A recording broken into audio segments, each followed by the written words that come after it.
제가 요즘 한 가지 이제 작은 몸의 변화 한 가지를 느끼는 것은 예전이 아니라 얼마 전까지만 해도 참 눈이 밝았거든요. 제가 그래서 거의 뭐 늘 1.5 혹은 뭐 2.0 이렇게 자랑을 했는데 요즘은 이제 잘 안 보여요. 지금 누가 와 계신지 잘 모르겠어요. 이게 누가 앉아 계신지 좀 흐릿흐릿해진 것 같아요. 이제 명확하지 않아지고 제가 그런 생각을 좀 해봤습니다. 그런 현상을 느끼면서 또 특히 아침이 되니까 이게 잘 또 안 떠지는, 제가 그 옛날에 이해를 잘 못했었거든요. 근데 최근에 들어와서 아침에 이게 시력이 좀 희미하구나 하는 이제 체험을 제가 조금 하고 있습니다. 근데 그 생각을 하면서 하나님께서 우리 인생을 이제 나이와 연수와 이 인생의 수가 높아지면서는 좀 세상에 보이는 것도 좀 보지 않는 것처럼 막 다 보는 것처럼 살지 말고 보이더라도 마치 보이지 않는 것처럼 들리더라도 들리지 않는 것처럼 좀 살면 어떻겠느냐, 하나님의 초청이구나 하는 생각을 했습니다. 그럼에도 불구하고 우리가 한 가지 원하는 것은 우리가 보이는 것은 희미해지나 보이지 않으시는 하나님의 임재하심과 그 인도하심에 대해서는 훨씬 더 깊게 아름답게 하나님의 세계를 내가 보듯이 그 은총 속에 기쁨과 감격 속에 함께 달려갈 수 있는 우리 모든 예배자들 다 되시기를 주님의 이름으로 축복합니다. 그래서 이 시간 한번 제가 이런 건 좀 좋지 않은데요, 다 마스크를 쓰셔서 옆에 분 얼굴이 보이지 않으시지만 우리가 그 보이지 않는 것을 볼 수 있는 눈이 능력이잖아요. 그러니까 한번 이렇게 거짓말을 한번 하겠습니다. 집사님 오늘 뵈니까 정말 얼굴이 좋아 보이십니다. 우리 한번 인사 한번 하겠습니다. 오늘 장로님 정말 얼굴 좋아 보이십니다. 뭐 보이지 않지만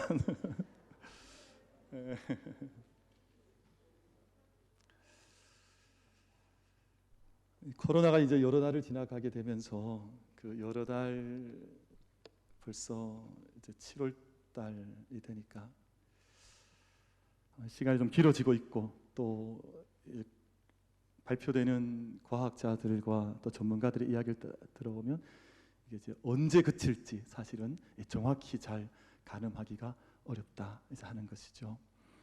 그러다 보니까 예전에 이와 관련되어진 어떤 고전 같은 귀한 저작들, 책들이 다시 주목받는 경우들이 왕왕 있는데 그 중에 제러드 다이아몬드라고 하는 UCLA의 그 세계 문명학을 전공하는 학자이시죠. 이분이 1997년에 집필을 했고 또 1998년에 퓰리처상을 수상했던 총균쇠라고 하는 이 저작이 사람들에게 다시금 많은 주목을 좀 받고 있는 형편이 되었습니다. 이 책은 문명사의 큰 전환과 문명사의 변화에 대한 기술을 이루어놓은 책이었기 때문에 왜 이 많은 역사가 이런 형태로 흘러왔는가를 조명하는 관점에서 썼다 보니 퓰리처상이라고 하는 큰 상을 받게 되었습니다. 근데 저 책의 내용은, 큰 내용 한 가지 가운데는 약 1만 년 전부터 이 땅의 농경사회가 시작이 되고 인간이 이제 수렵, 채취, 농경 문화를 시작하면서 그때도 이런 세균과 바이러스의 문제가 그때도 이미 10,000년 전부터 이 땅에 있었다, 이 이야기를 해요. 주장을 하는데, 근데 그때는 지금 숙주 역할을 하는, 이제 변이의 전달 역할을 하는 것은 흔히 말하는 가축들, 지금 보이는 그런 박쥐나 뭐 보이지 않는 어떤 매개체가 아니라 가축이 온 땅에 바이러스를 옮기면서 인간의 문명이 급변하게 되는 그런 경험들을 인류는 함께 했다라는 것과 함께 우리가 남미라고 하는 저기 잉카 문명, 아스카 문명이라고 하는 이 지역에 살고 있던 고대 문명들, 아즈텍이나 마야 문명뿐만 아니라 북미에 있는, 북미 아프리카에 살고 있는 원주민들, 우리는 인디안이라 부릅니다만 그 인디안들이 한번 문명적인 전환적인 쇠락과 몰락을 경험했던 것은 서양 사회가 가지고 들어왔던 총이나 혹은 칼 때문이 아니라 그들의 몸에 묻혀왔었던 세균 때문에 그 땅의 백성들이 문명이 몰락하는, 마야 문명 같은 언제 몰락했는지 모를 만큼, 이유를 알 수 없을 만큼 몰락했는데 그 배경에는 이런 바이러스의 문제가 있었다 하는 것을 지적을 했지요. 근데 이 제러 다이아몬드가 지난 주간이죠. 지난 주간 한국에 있는 학자들과 함께 아시안 리더십 컨퍼런스라고 하는 컨퍼런스를 통해서 우리에게 그럼 지금은 어떤 상황인가 하는 것에 대한 진단과 앞으로 가야 할 길에 대한 전망들을 예측하면서 우리 시대 앞에 학자로서 그리고 저명한 석학으로서 우리 시대에 주는 도전적인 메시지를 하나 던져주었는데, 창조적인 편집증, 그러니까 크리에이티브 패러노이즈라고 하는 창조적인 편집증을 가지지 않으면 이 시대가 경험하고 있는 이 식량의 문제, 기후 변화의 문제, 바이러스의 문제를 인류 사회는 이겨낼 수가 없어서 한 문명이 몰락했던 것처럼 우리 시대도 지금도 그런 위기 속에 직면해 있다고 하는 것을 지난 주간에 한국에 있는 석학들과 함께 이야기를 주고받으면서 그 길을 전망하고 새로운 길을 어떻게 걸어가야 할 것인가에 대한 대안을 제시했더랬습니다. 근데 그가 이야기하고 있는 것이 뭐냐 하면 창조적인 편집증입니다. 여러분, 패러노이아라고 하면 이 편집증은 병적인 증세를 말하거든요. 뭔가 이렇게 깊게 탁 포착이 되어서 여기에 너무 막 이렇게 빠져들어가는. 근데 지금은 그런 편집증적인 창조적인 편집증으로 지금 우리가 마주하고 있는 기후 문제, 지금 우리가 마주하고 있는 식량 문제, 이 모든 인류의 변화의 문제를 대응하지 않으면 인류는 그 옛날 흔적도 없이 사라졌던 한때의 문명들처럼 이 세상 속에서 사라질지도 모르겠다 하는 그런 이야기를 지난 주간에 내어놓았더랬습니다. 그래서 오늘 저희가 이제 말씀을 좀 나누고 싶은데요, 오늘 혹시나 좀 많이 더우실지 모르겠습니다. 왜냐하면 어제까지도 멀쩡했던 에어컨이 주일 아침에 하나님의 영광 속에 잠시 잠이 들어버렸습니다. 그래서 지금 저기 3층 요 뒷부분은 에어컨이 좀 가동이 되는데, 지금 사실은 전체 공간을 시원케 하려면 이 위에서 이 찬바람이 내려와야 하는데 이 기계가 잠시 지금 취침 중에 들어가 버렸습니다. 그러니까 혹시나 너무 더우시지 않도록 이렇게 좀 차분하게 계시면서 예배를 참여하시면 좋겠고, 예배를 드리시면 좋겠고, 저를 보시면서 참으시면 좋겠습니다. 저는 정말 땀이 많은 사람이거든요. 정말 더위를 많이 타는데 여기가 지금 조명 제일 많이 받는 땅입니다. 제일 많이 덥지만 제가 잘 참아가면서 말씀을 나눌 터이니까 편안한 마음, 조금 더우셔도 나중에 돌은 저한테 던지시고 어쨌든 용서하시면서 예배에 참여해 주시면 좋겠다, 그렇게 생각을 하면서 창세기에 있는 창조기사 말씀을 나누면서 하나님께서 이 세상을 디자인하시고 세상을 허락해 주셨는데, 오늘 우리가 어떤 생각과 어떤 믿음과 어떤 길을 통해서 지금 우리 문명사적인 위기 앞에 서 있는 우리가 대단한 석학이 아니라 할지라도 한 사람 한 사람으로 이 세상을 믿음의 사람답게 어떻게 살아갈 것인가에 대한 말씀을 함께 나누면서 은혜를 우리 심령 속에 새겨보고자 합니다. 그럼 저는 이 세상에 사람들이 이럴 때 많이 희망을 찾을 것 아니겠어요? 그러니까 어디에 어떤 길을 가면 되느냐, 어떤 정치적인 사조를 추구하면 되느냐 하는 것을 물을 때 이 세상을 형성하고 있는 두 축은 분명합니다. 하나는 민주 자유주의 진영이 있을 터이고요, 또 하나는 커뮤니즘이라고 하는 공산주의 사상이 있는데 저는 둘 다 아니라고 생각을 합니다. 왜냐하면 오해하실 분 계시겠어요. 왜냐하면 한국은 자유민주주의 국가인데 목사님 그 체제를 부정하느냐, 그런 의미가 아니라요. 여러분, 미국을 한번 보세요. 여러분, 유럽을 한번 보세요. 여러분, 이 땅에 자유주의, 인간의 자유의 철학을 가지고 살아가는 나라가 온전한 나라가 있습니까? 여러분, 인간의 자기 중심적인 철학이 팽배해지면 반드시 그 땅엔 혼란과 자기 욕망과 자기 마음대로 인생을 살고자 하는 인간적인 생각이 팽배해져서, 지금 미국 땅 보잖아요. 인종차별, 이 어려움 속에서 절대 마스크를 쓰지 않으려고 하는 자기 욕망, 이것들이 팽배해지다 보니까 대통령도 그러하고요. 그 땅이 어지러움 속에 가장 많은 죽음과 질병이 난무할 수밖에 없는 땅으로 변해져 있잖아요. 그러니까 인간이 추구하고 있는 자유민주주의도 사실은 궁극적인 인간의 대안이 될 수 없다. 좋은 제도이긴 하지만 궁극적 대안은 될 수가 없다는 것이죠. 여러분, 공산주의가 좋습니까? 이 세상 아직도 이 땅에도 공산주의 따라가는 사람들이 있다고 하는데요. 그러니까 사람들이 그럼 북한과 살아라마 너희들 그렇게 이야기도 하고 과격한 충돌이 일어나기도 하지만, 러시아가 바른 땅이겠습니까? 중국이 바른 땅이겠습니까? 북한은 어떻겠습니까? 그러니까 인간이 이 세상 속에 낼 수 있는 가장 창조적인 인간의 철학으로 만들어낸 자유민주주의든 아니면 혹은 공산주의든 대안이 될 수 없을 때에, 그럼 지금 저희는 종말론적인 상황을 치닫고 있는데 어떻게 해야 할까?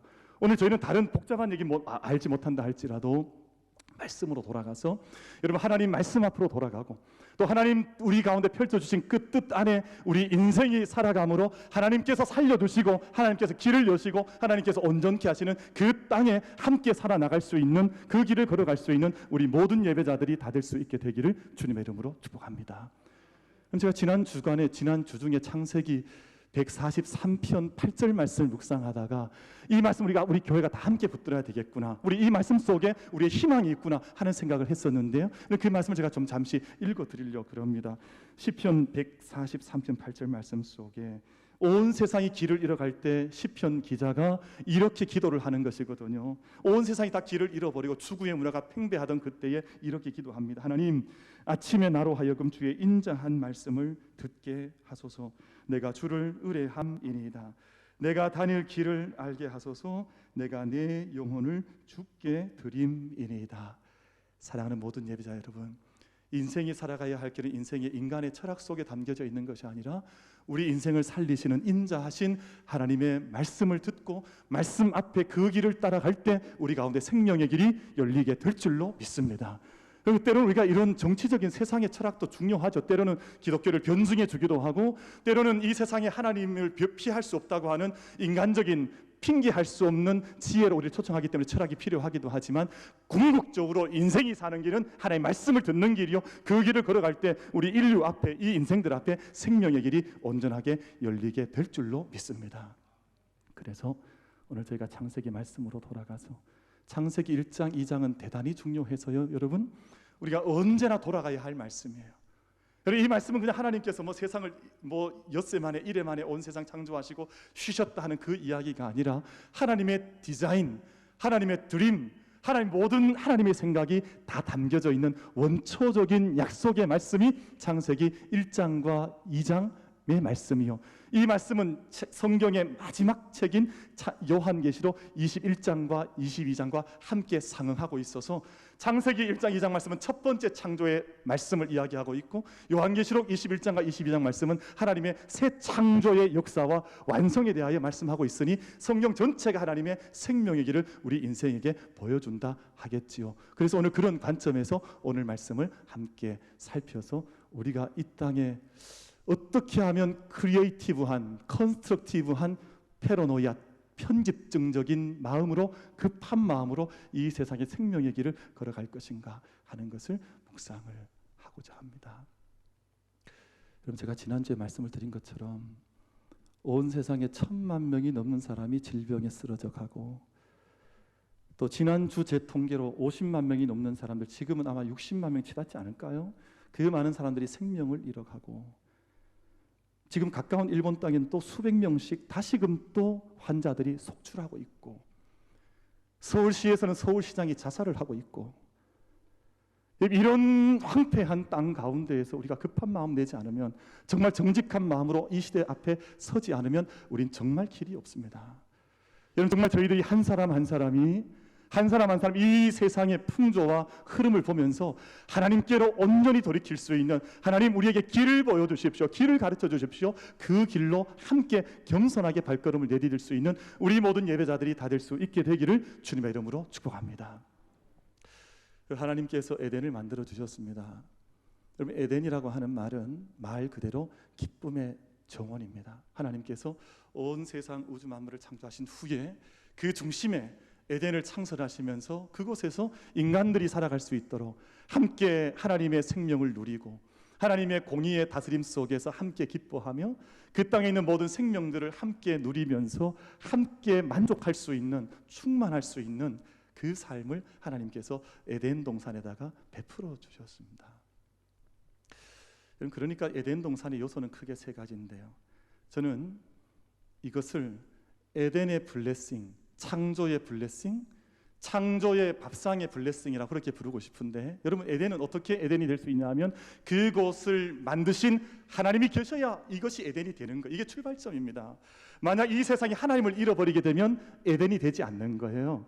그러니까 그 동산에 하나님께서 거니시면서 인간들을 만나주시고 또 끊임없는 창조를 감당해 나가시는 그 땅이 되어야 그곳이 에덴이 될 수 있는데, 지금 오늘 저희는 그런 에덴을 잃어버린 실낙원한 인간들의 삶을 우리가 직면하고 마주보고 있는 것 아니겠어요? 그러니까 첫 번째, 하나님의 에덴, 하나님의 임재하심이 있어야 하고, 그 다음에는 그 하나님의 임재하심 속에 그 임재를 기뻐하고 송축하고 기뻐하는 인간의 축복된 삶이 있어야 하고, 그리고 이 하나님에 대한, 하나님을 향한 송축과 찬송이 울려 퍼지는 곳이 에덴이라 그 말이에요.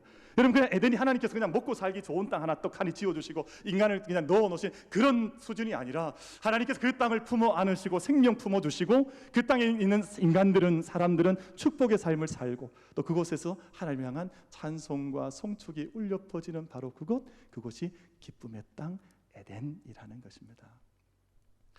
그래서 어렵지 않아요. 우리 가정이 에덴인가? 아니면 이 땅이 에덴인가? 우리 교회가 에덴인가 하는 것을 이 세 가지에 다 넣어보시면 아주 간단하게 영적인 분석과 판명이 끝이 납니다. 하나님이 가장 깊은 곳에서 우리와 함께 하시고, 또 우리는 서로 날마다 축복하는 삶을 기쁨과 감격 속에, 그 은총 속에 살고 있고, 그리고 끊임없는 하나님을 향한 송축이 울려 퍼지면 그곳이 에덴과 같은 곳입니다. 우리 만민의 모든 사랑하는 성도들의 가정과 일터와 또 이 제단에 서 있는 영적인 터전이, 이 땅이 지금 비록 이렇게 황폐해져 있지만 에덴의 땅으로 온전히 회복되어져 나갈 수 있도록 우리 영적인 발걸음을 창조적인 편집증 같은 마음으로 힘있게 섬겨 나갈 수 있는 우리 모든 예배자들이 다 될 수 있게 되기를 주님의 이름으로 축복합니다.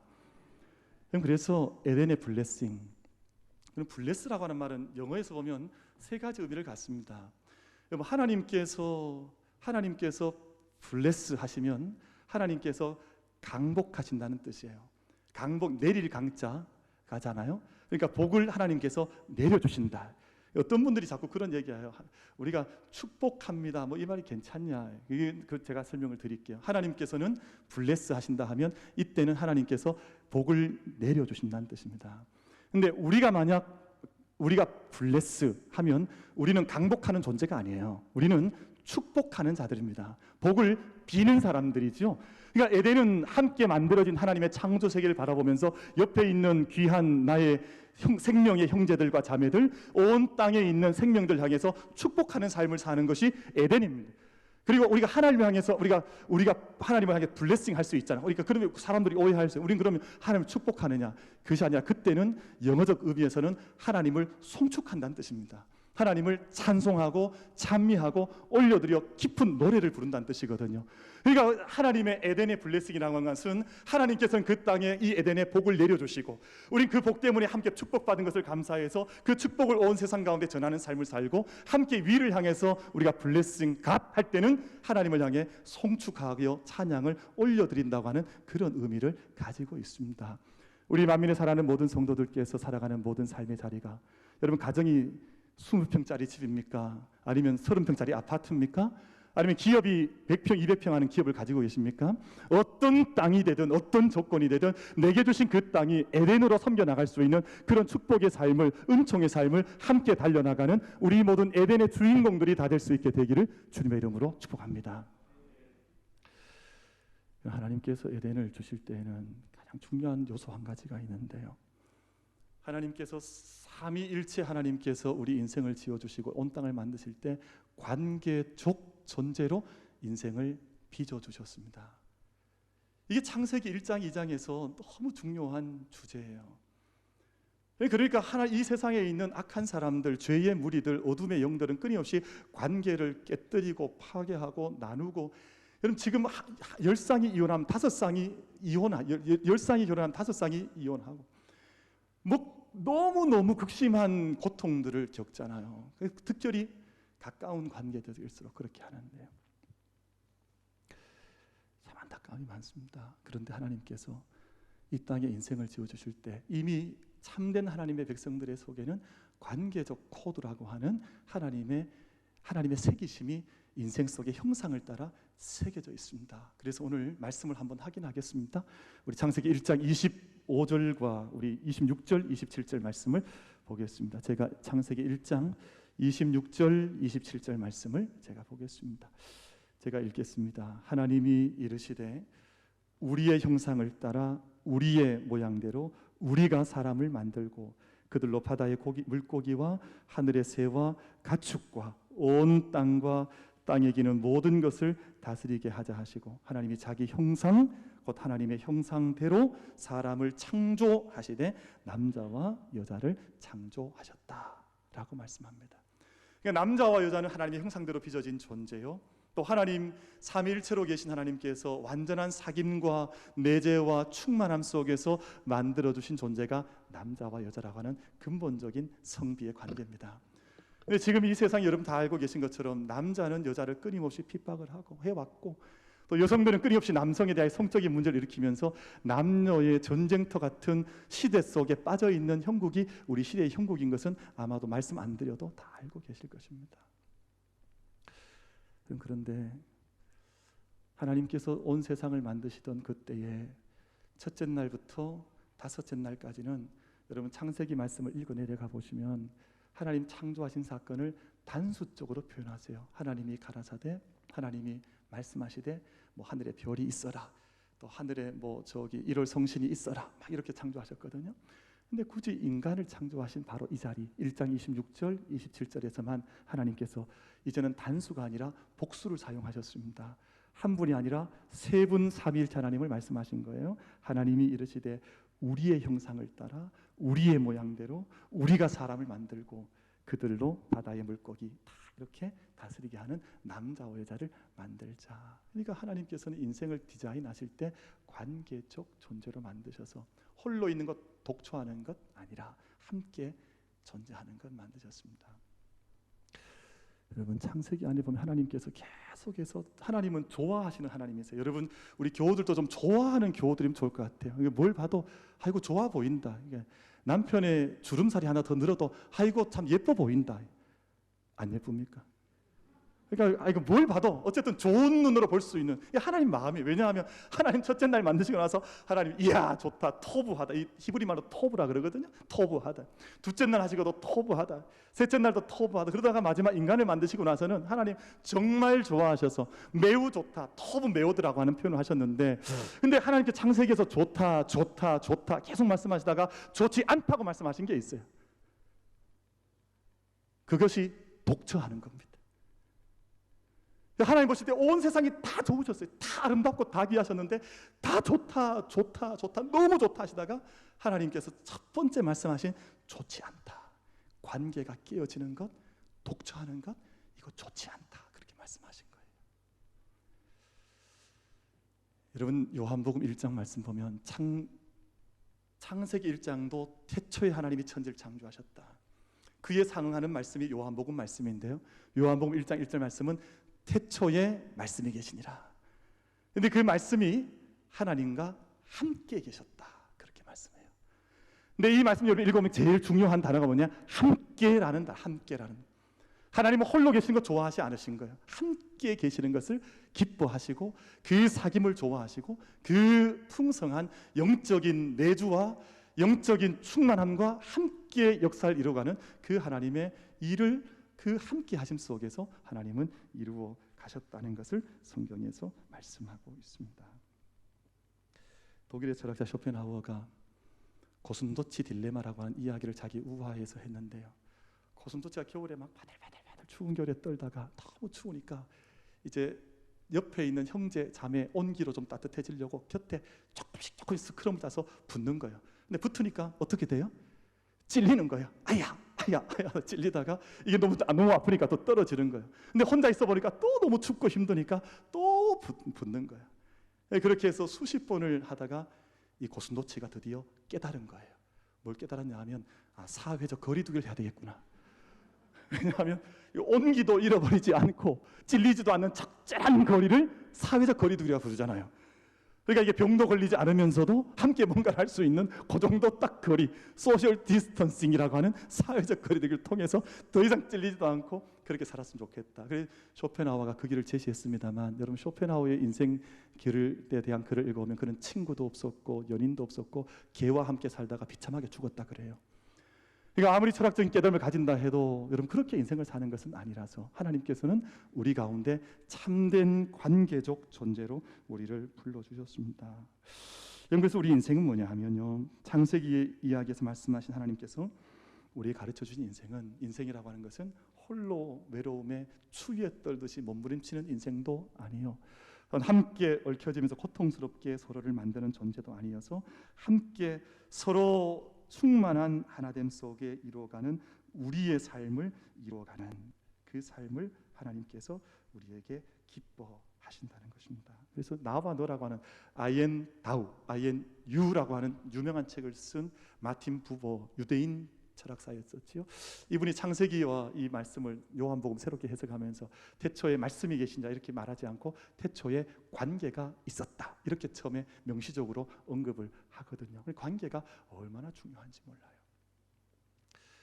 지난 주간에 좀 가슴 아픈 상담을 하나 했는데요.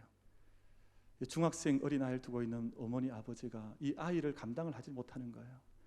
공부하는 것을 좀 스트레스를 주면 아이가 폭발을 해서 엄마한테 폭력을 행하는 거예요.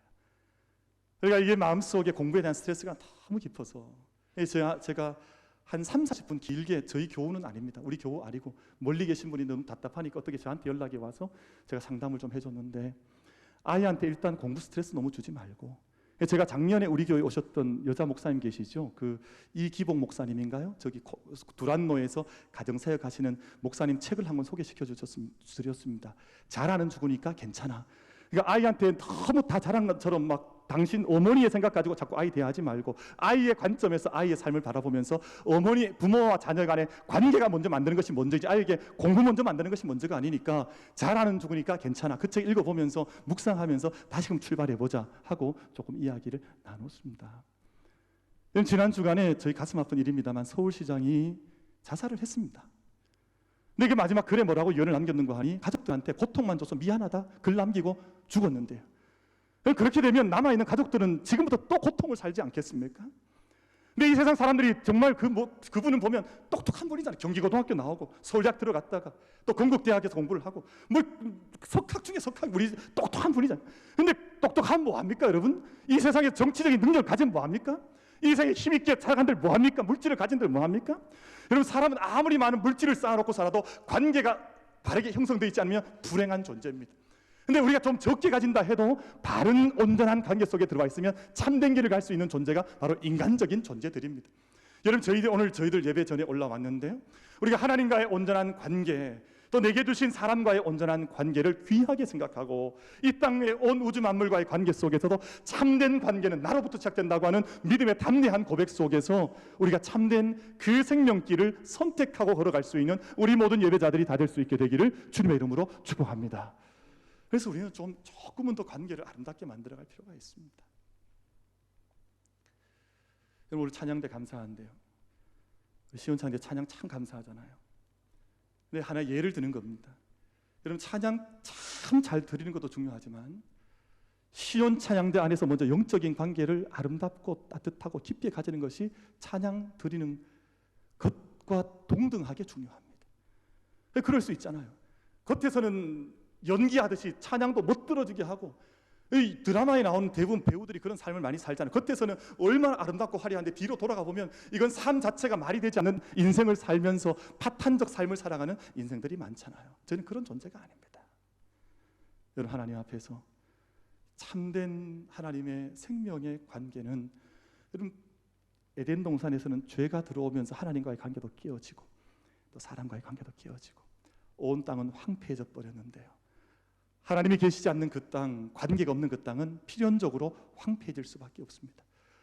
여러분, 우리 모든 사랑하는 만민의 예배자들과 이 제단과 이 땅이 하나님의 생명의 땅으로, 에덴으로, 기쁨의 땅으로 회복되어지는 그 일에 우리가 정말 전환적인, 우리가 창조적인 페로노이아, 우리가 편집적 증인 어떤 마음을 가지고 힘있게 그 삶에 함께 내디딜 수 있는 우리 모두가 다 될 수 있게 되기를 주님의 이름으로 축복합니다.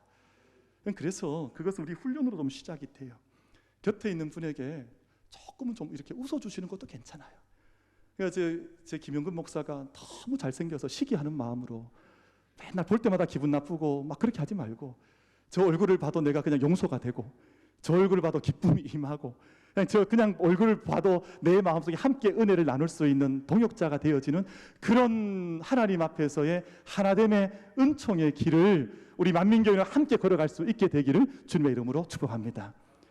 여러분, 교회에서 회의 많이 하거든요. 회의 참 많이 할 때마다 막 회의 가지고 이렇게 해야 되냐, 막 저렇게 해야 되냐, 들고 보고 싸우는 거 많이 하는데요, 저는 회의 안 해도 좋으니까, 회의가 뭐 그렇게 필요하냐, 회의 안 해도 좋으니까 모이면 회의하려고 생각하지 말고, 집사님 댁에 고3짜리 아이가 있는데 그 아이는 요즘 너무 힘들진 않나요? 여러분 집사님 댁에 중학교 요즘 감당할 수 없는 중학생 아이가 있다는데 그 아이는 요즘 너무 힘들어해서 고통받진 않나요? 그런 걸 물어보신 게 좋아요. 저는 교회 와서 무슨 회의에서 교회가 된다는 걸 본 적이 없어요. 그래서 우리가 당회로 장로님들 모이셔도 이렇게 우리 장로님들도 이렇게 어르신들이니까 좀 무게감이 있으시잖아요. 저랑 좀 다르시잖아요. 다 앉아 계셔도 저는 너무 무거울 때는 이제 숨이 막혀가지고 제가 숨을 못 쉴 때가 있어요. 차라리 이제 장로님들도 오랜만에 배웠으니까 우리 김 장로님 댁에는 요즘 사업이 좀 어떠냐, 힘들진 않냐 이런 거 물어보시고 그냥 두런두런 이야기하시면 그게 회의지.